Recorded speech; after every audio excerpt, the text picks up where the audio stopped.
How's it going, YouTube's Undying Art, bringing you another custom showcase, and today we have what I'm going to call my definitive 1/12 scale Thor.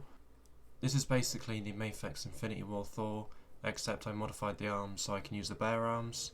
So if you follow the comics, at one point his arm gets taken off and he has a destroyer arm, and he also has an eye patch, so I thought, what would he look like with one arm chainmail and one arm bare? I've got to say, I think it looks badass.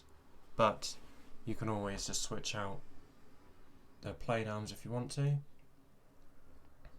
of course I have all the heads from the Infinity War version, so I can have him un-eye patched if I wanted to. And then lightning eyes, although I usually edit lightning eyes, so I can just edit a lightning eye onto the eye patch one. And then as well as that, I've given him the Shf Figure Arts Final Battle Edition Mjolnir, Thor Mjolnir I should say. So that means it comes with the electrical effect too. If I pop that off, pop this in, so it's got the lightning blast as well.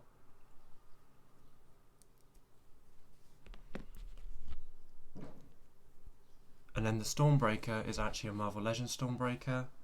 I'll show you what the Mafex one looks like.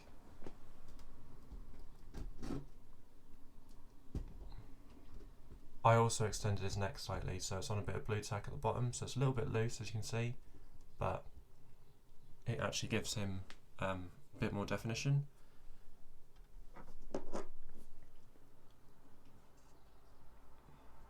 It's going to be a bitch to focus, isn't it? Or not, okay. So as you can see, the Marvel Legends is actually a little bit bigger, a little bit thicker.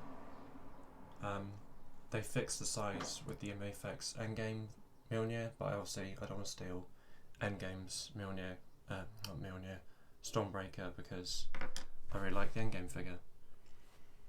And then the Shf Figure Arts Final Battle Stormbreaker, compared to Marvel Legends, it's bigger. It's got a bigger axe head, but it's shorter and it's thinner. So again, somehow the new Marvel Legends Endgame Infinity Saga 4 is the best Stormbreaker out of the spare ones I have, I should say. It's a decent size. Maybe I'll get a 3D printed one in the future. I didn't even think of that until just now, so maybe you'll see that in a workshop episode. So now I'm going to show you what it looks like with both bare arms.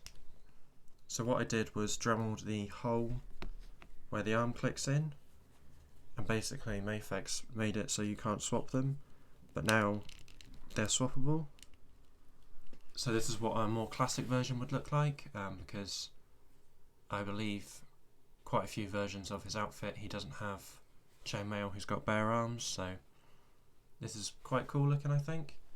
I really like the wide cape on Mafex, although in the future I might get one that's a little bit more wide and holds the weight more.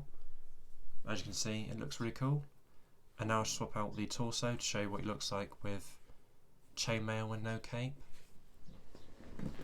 What I forgot to say is the bare arms that you see here are from the knockoff Thor. The legitimate bare arms are here, and basically you can't tell a difference. The only difference between the KO and Infinity War Thor and the official is the heads are a little bit better on the official, paint wise, and I think he's a little bit taller. I don't have the KO anymore, I gave it to a friend. So that's that. And here he is, chainmail without a cape, and I think this looks really cool. I really like this look. Not sure what else to say about that. Let's swap out a head actually and see what they look like with a different head. There he is with both eyes, and again I think it looks really cool. So now that's out of the way, I'm going to show you what he looks like completely powered up. So I'm going to swap out the torso again, so he's got the cape, the head with the eye patch, and then all the lightning effects I have, and Stormbreaker and Mjolnir. So let's get to it. And here is Thor with all the lightning effects I have. Personally, I don't really like having too many effects. I think this looks completely overkill, and I like to edit lightning effects in manually using GIMP, but it does look cool, and I suppose for someone who has it displayed on a shelf it'll look cool. I think personally I'll just remove a few and just have him like powering up instead of being fully powered up, because again, this looks a bit crazy. Now onto a few size comparisons, and then that'll be the end of the video. So here is Thor with a few cape bros and his literal bro. I think he has a good height to him. He is taller than Loki and Doctor Strange, and I do always see Chris Hemsworth / Thor as being a very tall character. Although I will say Marvel Legends stopped making Thor 7 inches tall. He's way too tall.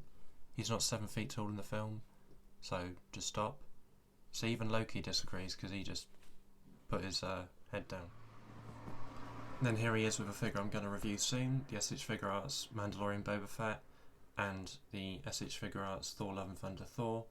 As you can see, he's the same height?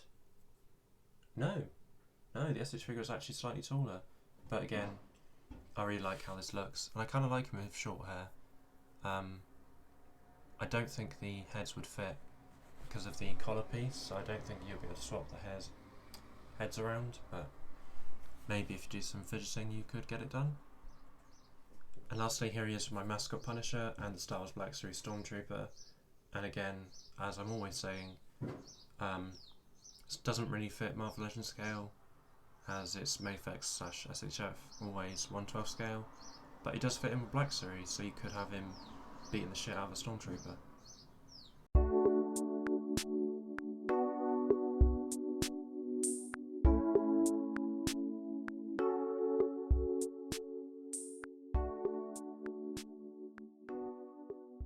So I hope you enjoyed this episode of Custom Showcase. Please hit the like button if you did and dislike if you didn't.